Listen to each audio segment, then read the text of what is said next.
क्रोथा कांड इस दयानंद की देन थी। वह दयानंद का ज्ञान दास ने दिखा दिया, और जो दयानंद के सत्यार्थ प्रकाश और वेदों को बेचकर रोजी रोटी चला रहे थे आचार्य, उनको ये समस्या पैदा होगी कि ये थी अन्य आर्य समाजियों को, तुम्हारे अनुयायियों को पता लग गया, तुमने धिक्कारेंगे कि हमने यो अड़ंगा बेचा करते, तुम ऐसा मिसगाइड कर दिया। तो उसको छुपाने के लिए क्रोथा आश्रम पर आक्रमण करवाया महर्षि दयानंद के चेलों ने। इनके द्वारा भ्रमित मुख्यमंत्री हरियाणा श्री भूपेंद्र सिंह हुड्डा ने इनको सहयोग दिया पूर्ण रूप से कि मार दो रामपाल को, खत्म कर दो आश्रम को। और 12 जुलाई सन 2006 को क्रोथा आश्रम पर आक्रमण किया गया। 3 दिन तक चारों तरफ से घेरे रखा, आश्रम में कोई ना आने दिया, ना आश्रम से कोई बाहर जाने दिया।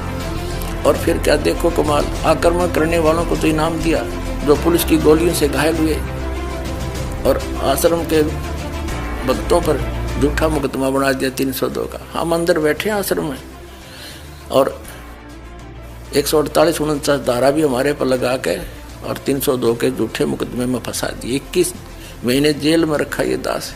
हमने इस पूरे क्रोथा कांड की जांच के लिए सीबीआई से जांच कराने की प्रार्थना कर ली, लिखकर सरकार को दे लिया।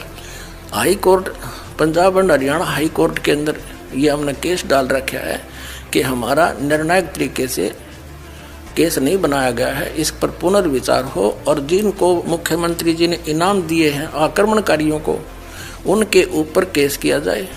हम जो है ना कानूनी तरीके से ही आगे बढ़ेंगे। हम किसी के साथ झगड़ा करना कभी ना सोचा ना सोचें, लेकिन वो सीबीआई से जांच क्यों नहीं कराई जा रही? यदि वहाँ ऐसा बुरा क्रम होता था और हमारा कोई दोष है तो सीबीआई से जांच करा दो, दूध का दूध और पानी का पानी हो जाए। हम आज भी यही प्रार्थना करते हैं कि एक बार सीबीआई से जांच करा दो। ये मुख्यमंत्री तक अंदर होंगे उस दिन, जिस दिन सीबीआई से जांच हो जाएगी।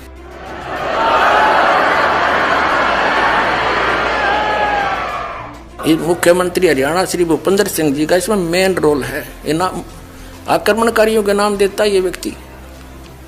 तो जितनी ये जांच हो जाएगी, इस टाइम तो आएगा, समय आता है। सदा हमारे बुरे दिन थोड़े रहेंगे, कदे तो सुनेगा हमारी भी दिन होगी परमात्मा। लेकिन हम कानून से ही चलेंगे। हम कभी कानून को हाथ में ना लिया और ना लेंगे। हम भगवान पर पूर्ण विश्वास करते हैं कि एक दिन हमें न्याय अवश्य मिलेगा। लेकिन हमारा उद्देश्य ये है कि हम उनका बुरा नहीं चाहते, लेकिन जिन्होंने अपराध किया उनको सजा अवश्य मिले। ये विधान है, कानून है, तो उसका कानून से ही हम लड़ाई करेंगे। वैसे नहीं गदर मचा रखे नकली संतों, आचार्यों, शंकराचार्यों ने, दुनिया डबो दी। इतने अनमोल जीवन को नाश करें। इनको पता नहीं कि इतना कीमती जीवन है इनका, और इस सत साधना से इनको यहाँ भी सुख है और वहाँ जाएंगे जहाँ सदा सुखी। जा जाने के बाद फिर साधक कभी लौट कर नहीं आता। और ये महर्षि दयानंद भांग पिया करता, तमाकू सूंघा करता, तमाकू खाया करता, हुक्का पिया करता, चाय पिया करता। आज से 150 वर्ष पहले पद प्राप्त हैं, जो प्रवक्ता हैं, आचार्य हैं, वो अब भी इस सत्य को आंखों देखकर भी ना स्वीकार करना चाहते हैं और न ही समाज को करने देना चाहते हैं, जिसके परिणाम स्वरूप इन्होंने क्रोथा कांड करवाया। ऐसा जालिम कर्म ज्ञान का उत्तर ज्ञान से देना चाहिए, लठों से नहीं। वो तो दुष्ट लोग होते हैं जो हिंसा करते हैं। सतलोक आश्रम क्रोथा को चारों तरफ से गिरवा दिया इन अपने अनुयायियों से, झूठ बोल के, सच्चाई से परिचित ना करवा के। और 3 दिन तक वहां सत्संग के लिए उपस्थित भक्तों को वो परेशानी दी, उसको याद करके कलेजा मुंह को आता है।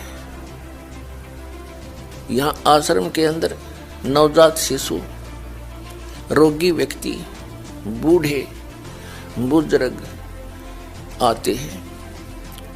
पूर्णिमा का अवसर था, सत्संग सुनने के लिए भक्तजन आ रहे थे। कुछ आ चुके थे क्योंकि 9, 10, 11 का सत्संग था जुलाई 2006 में। तो उन दुष्ट लोगों ने आने वाले भक्तों को पीटा, बहन बेटियों के साथ बदतमीजियां की और पुलिस वहां साथ खड़ी थी, क्योंकि हरियाणा का जो मुख्यमंत्री है श्री भूपेंद्र सिंह, ये भी आर्य समाजी है।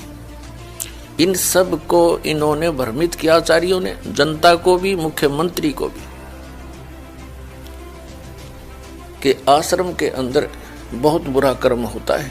सच्चाई नहीं बताई कि दानंद के अज्ञान की खाल तार दी, उनको भ्रमित किया।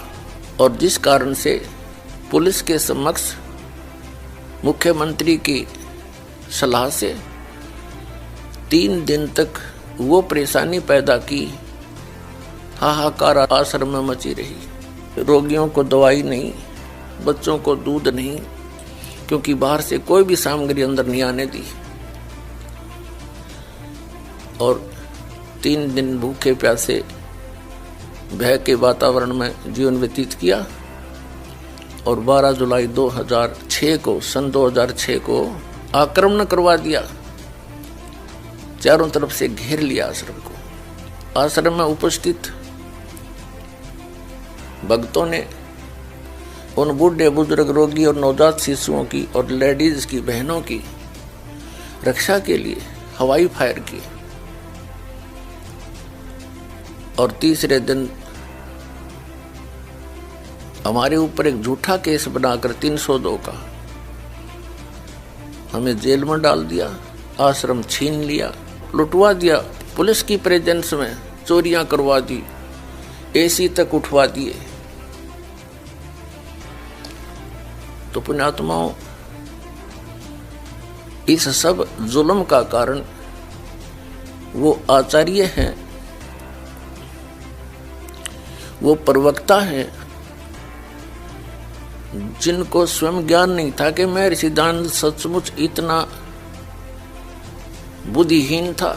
न उसको वेद ज्ञान था, न उसको खगोल भगोल का ज्ञान था, और न ही वो समाज सुधारक था। ये उनकी पुस्तकों में लिखा था, दास ने पढ़ा और आपके रूबरू कर दिया। तो इन आचार्यों को, इन प्रवक्ताओं को समस्या पैदा होगी कि तुम्हारे ही अनुयायी तुम्हें धिक्कारेंगे कि अब तक तुम के पढ़ा करते, इसमें क्या बताया तुमने, हमारे को लोक वेद सुनाते रहे। इस डर से इन्होंने जनता का ध्यान बांटने के लिए क्रोथा कांड करवा दिया। इन्होंने जब देखा कि रामपाल फंसा नहीं, आदमी कोई मरा नहीं, और ये तो बात बिगड़ गई। आश्रम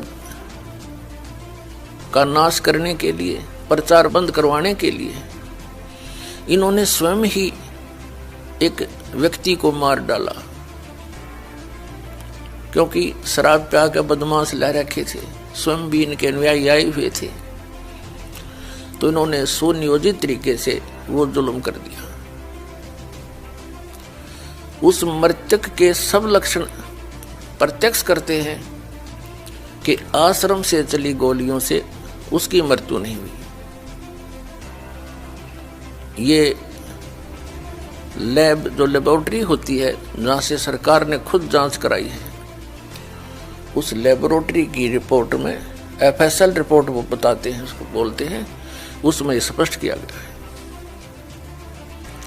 हम आश्रम के अंदर बैठे थे, आश्रम से बाहर नहीं गए, हमारे ऊपर आक्रमण किया गया। SDM रोहतक अपने आदेश में लिखता है कि मैं भी वहां उपस्थित था, और उपस्थित पुलिस ने वहां पर जो प्रोटेक्शन में थी बहुत बचाव करने की चेष्टा की, लेकिन भीड़ उग्र थी, वो काबू नहीं आई। तब पुलिस ने मुझे राय दी कि इसको कब्जे में ले लिया जाए, आश्रम को खतरा है, और मैं भी सहमत था इस बात से, क्योंकि मैं वहीं पर था, SP DC भी वहीं पर थे। आश्रम कब्जे में ले लिया गया। फिर झूठा केस बनाया गया कि पंचायत आई थी रास्ता खुलवाने के लिए, रास्ता जाम वो खुद कर रहे थे। तो ऐसा जुल्म इन लोगों ने किया हमारे साथ। वो तो परमात्मा ही इनको सजा दे या इनाम दे, भगवान पर छोड़।